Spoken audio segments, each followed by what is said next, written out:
Hey y'all, we're back with another Dragon Age Inquisition challenge, beating Dragon Age Inquisition with an all-mage party. This one was rough, but it was a lot of fun. My prediction is that this will be much easier than the all-warrior party. I won't activate the no healing, which was rub some dirt on it trial, as there is no way to pull that off without black wall in any party probably. But we will have enemies level with the party, have extra abilities, and we lose focus if we travel to camp. I also activated Fairweather Friends, as I think it'll be funny trying to please the hardest to please characters. Though maybe with all of us being more or less on the same page, it will actually make it not that hard. But yes, we can heal, and there are supply caches. I might get rid of the latter if I find the challenge too easy, which I did. Spoiler alert. Our hero in the story is Viera Len. It translates to something like Child from the Path of Dreams. She's a bit emotional, but rather calm. I tried to give off, High Priestess vibes, but if the High Priestess cried too much. Yeah, you can tell which one of my children are my favorite. Once again, we skip the intro up until Val Royeaux, and going forward, I'm just gonna say this is when the challenge starts, and we go full mage only. It'll be the same for rogues, if I do it. I was a little late with the warriors, but going forward, straight after the visit is when I start the challenge. Templars punching nuns doesn't really mean anything to us, as we're gonna side with the mages, obviously. Though, every time I play, I find myself liking Cerberus' character more and more, and it's a shame that he's just gonna have to perish to the Red Templars or something. But, while we're here, we might as well go to Vivienne's little party. She makes quite the entrance, defending us from a noble douche, before having a lovely little chat. She joins, and with that, our party is full as it's gonna get in Hushed Whispers. You look dreadful. Are you sleeping well? Pledged themselves to the service of the Tevinter Imperium. Fiona, dear, your dementia is showing. Wow, holy shit. Vivienne is a savage. I've never actually had her in my party, at least not for this quest, and that genuinely caught me off guard. I should have expected it, but I didn't. Dorian of House Parvis, most recently of Minrathous. How do you do? Let one Tevinter in, suddenly they're scurrying out of all the walls like roaches. Me and the homies hate the Tevinter Imperium, but we do need Dorian to round out our party, so we have to be nice to him. Real quick, I turn off the supply caches. The last challenge was probably so challenging because I've rubbed some dirt on it, so I activate damn near the rest of the trials to even out the challenge. I keep getting so distracted that it took me days to finally craft this stupid lightning rod. But it's made, and now we can move on to In Hushed Whispers. Solus finds questions sexy as fuck apparently because I get approval every single time I say anything. That or he's just simping. Can I just say how much more traumatic the mage route is compared to the Templars? Yeah, the Templar quest has paranoia and mild body horror, but the mage route just shows a real, tangible future that will happen if we fail. It just puts on so much pressure. With the Templar route, I feel like we get, the knowledge of what Corypheus is planning, but without that added, trauma. This part right here, where we literally watch our friends march to their deaths. Yeah, it's just a bad timeline, but like Liliana said, it's still real. Even the Inquisitor still gets distressed when she sees them die. Sure, it all gets undone, and when we go back, it affects none of our teammates.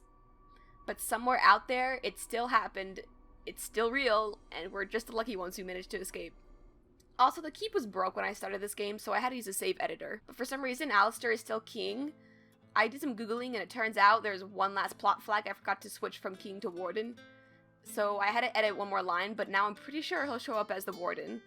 Sorry for the double Alistair, guys. I know it's hard enough having to look at his face once. Okay, and now I'm stuck. If I ally with the mages, Vivienne greatly disapproves. With Fairweather Friends, that'll cripple our relationship. However, if I can script them, the same thing happens with Solus and Dorian. The only thing I can think of is that the disapproval with Vivi only happens after you talk to her next, so I'll just ally and then never talk to her again. Alright, we'll talk. How else are we gonna be best friends if we don't talk through our differences? And by talk through our differences, I mean I tell her exactly what she wants to hear.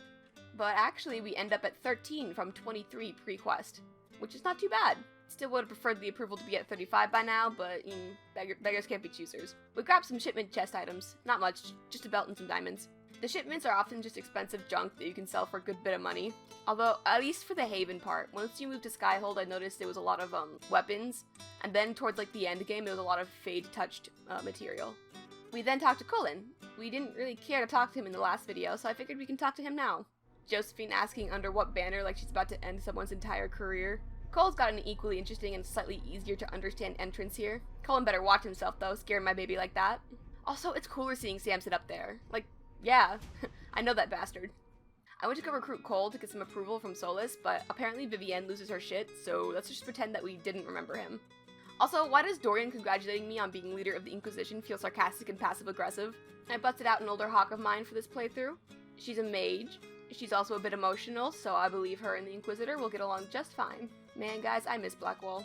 We could have talked to Solus to learn more about him in the Fade, however, something messed up halfway through, and we end up having this really awkward, wet dream about him. We go to tell him about this weird dream we had, but it turns out this pervert was messing about in our head, and that it sort of wasn't a dream. All men are pigs. Moving on. I do the one thing I told myself not to do because it held up the last challenge for like an entire week. Crafting break. I can't help it, I love the crafting in this game, even if the resource collecting is a pain in the ass. We played chess with Colin, who knew he wasn't a stuck-up bitch all the time. And Solus proves himself a fellow Alpha Chad T hater before we set off to Crestwood to further the main quest. So I go to beat Still Waters, just to see if I have a chance in the Care-Bronak fight. I beat them so easily. That I was just like, alright, something's gotta give. I still don't want to activate rub some dirt on it because I'm not ready for that. But my game was too easy with just the trials. So I bump up the difficulty to hard after I've already used up all my potions. So this rift part was actually really scary. But I like where the difficulty is now. Official mage to the Orlesian Imperial Court. That sounds exciting. It is an esteemed position, darling, that many mages would envy. Yes, being paraded about like an exotic peacock is better than running frantically from Templars. Better an exotic peacock than one Tevinter rat amongst many. Oh, a dig at my homeland. This should be fun. By the way, this is literally all the time. Every single banter. They literally all fucking hate each other and are constantly taking digs. We are a group of bitches. Which was almost what the title of this video was. But like especially Vivienne and Solus. What you're missing during my off-screen grinding is these two literally fucking cursing and spitting venom at each other. It's like having two family members who can't agree on politics. On to the western approach, and now I feel like we're getting the opposite of what we had last time. Hawk weekly protests to the wardens, and Alistair comes in swinging about how she's wrong. I went to check some of the approval ratings of our companions. Vivienne is still only at 18, which definitely needs some work. Solus is at 68 pre-personal quest, and holy shit, Dorian is at 100. I did not know we were that close. Something that kind of irks me about characters like Fiona and Anders, when they say that they're no longer Grey Wardens. Like, yeah, they're in order, and I guess you can leave that order, but like, that doesn't make the Darkspawn blood go, oh, this guy doesn't agree with their politics, let's just leave him alone. They're still Grey Wardens! And if not, what's a Grey Warden when not with the order? Just tainted? Cursed? What do you call them? There's gotta be a word for it. I rush in to Here Lies the Abyss, and man, I fucking hate this siege part so much. Luckily, I have focus built up, and I can take care of the Pride Demon, which also takes care of the fact that it resists electric damage. But man, I cannot take out these mages, and that's assuming that the stupid Despair Demon doesn't take out my entire party. And of course, the big Pride Demon fight was a disaster. I tried like 10 different tactics and none of them worked. I even resorted to playing a Solus and just running in circles reviving dead teammates. Keep him safe, let them attack for a bit, then die, repeat. But it didn't even make a dent. So I'm going back, changing tactics, changing behaviors, and grinding a bit more before taking on Here Lies the Abyss. I also go to take the Knight Enchanter specialization. I'm not sure how useful it'll be on me compared to Vivienne, but I figured we needed the extra edge. Speaking of which, I gotta talk to Vivienne, but her approval is only verbal. No points. Bitch. Also, I go to talk to Solus for our government-assigned pre-Here Lies the Abyss romance scene. And let me just say, despite being the flightiest motherfucker romantically, he comes in swinging with the I love you. At least Blackwall was like, oh, you're cool, I guess. At his most affectionate. Also, narrating that part like 5 times made me realize I cannot get Blackwall's accent down. Turns out approval rating can go over 100 as both Dorian and Solus have, but Vivienne is still only at 23. And like, I'm constantly checking for opportunities to get her approval, there just aren't a lot. Alright, I get the extra potion slots, weapons for our party members, and a little extra padding.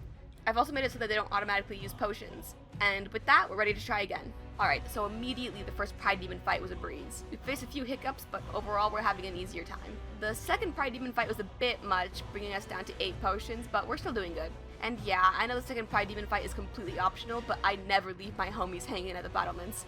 Also, I know I literally just complimented this scene in the previous video, but man, I love this part right here where Clarel realizes that she sacrificed all her wardens for the one thing she was trying to stop. Whenever I hear the wardens bitch about how they're the victims, I usually roll my eyes, but I don't know.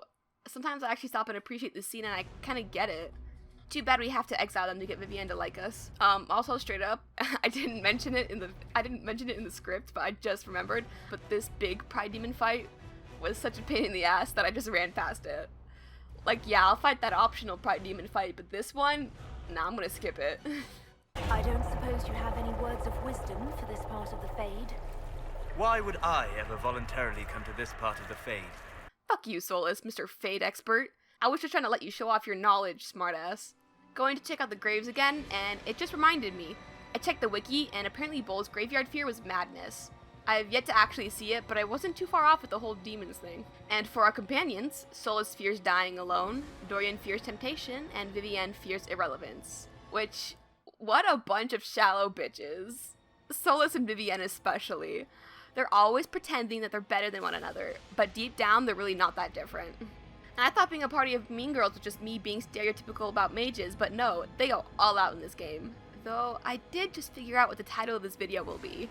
This final Fade fight was a monster. It held me up literally for 3 days. Historically that wouldn't even be much, but I've been spending all my free time on this. Eventually I just went back, cheated a little bit, and spawned one supply crate, and then went through the whole thing again. Oddly enough, when I fought the Nightmare again, it was so much easier. I don't even know if I even used any health potions. The only thing I really did differently is spend level up points on different things. Like, for some reason, Wall of Ice is bugged as hell and Vivienne just gets stuck every time she tries to cast it. I really didn't think these minor differences would make such a difference, but I'm glad we did it. Have a thing for strapping young Templars, I see. Who told you? I mean, wow, I have no idea what he's talking about, guys. Dorian is crazy. Moving on. I didn't talk to Mother Giselle for the longest time, because I thought she was trying to talk shit about Dorian, but later figured out it's what I need for his personal quests, so I go ahead and talk to her because I love the drama. I purposefully chose options that would grant me the most approval, but they were more or less in character. You know, I'm not completely stuck in meta hell. This is kind of random, but Colin's lyrium struggle really takes me back to the Dragon Age Origins days. Just like how he talks and stuff, he's been in all 3 games, and sometimes it's hard to make that, like, link in your brain, especially since he looks drastically different in all 3. But this scene takes me back to poor, traumatized Colin 10 years ago in the Ferelden Circle. Okay, I know I should stop talking to my companions and just continue the main story, but I really like my current friends.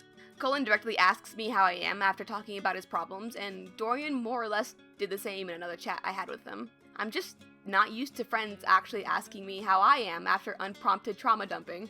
We get to Orlais and blah blah racism blah blah balls. This is a really weird note, but it feels wrong to see Vivienne leaning casually against the table dressed in military formal wear that's also red. Like, it's just out of character. For a character whose image is everything, it just feels like, I don't know, that's the wrong image. Hey, check it out! I got 100 court approval. I think that's the first time I ever reached it that high. And let me tell you, it's so fun. No annoying fight against Florian, I get to act cool, and I can spare Gaspard and give Vivienne more divine points. And yeah, about that, I am trying to make Vivienne divine, but Liliana just has so many points on her. We'll see. Even doing this and getting a huge boost later, Liliana still has points on her. Wait, whoa. What the fuck? I asked Solus. At least, roll the clip. Do you have any interest in dancing?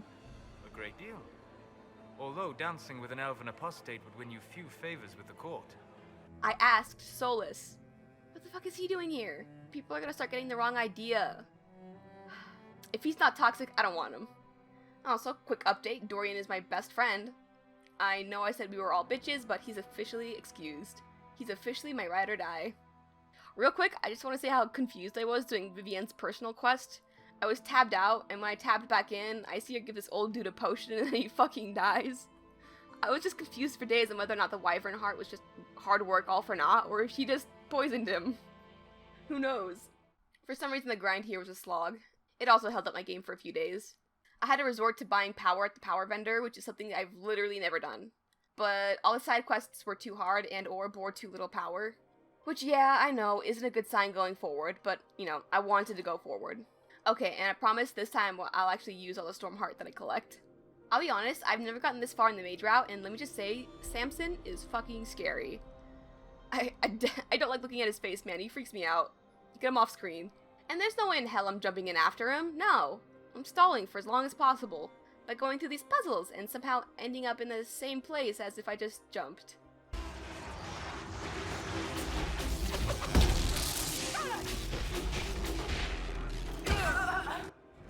Oh my fucking god. Did you guys see how close I was to beating Samson first try? I am literally so pissed.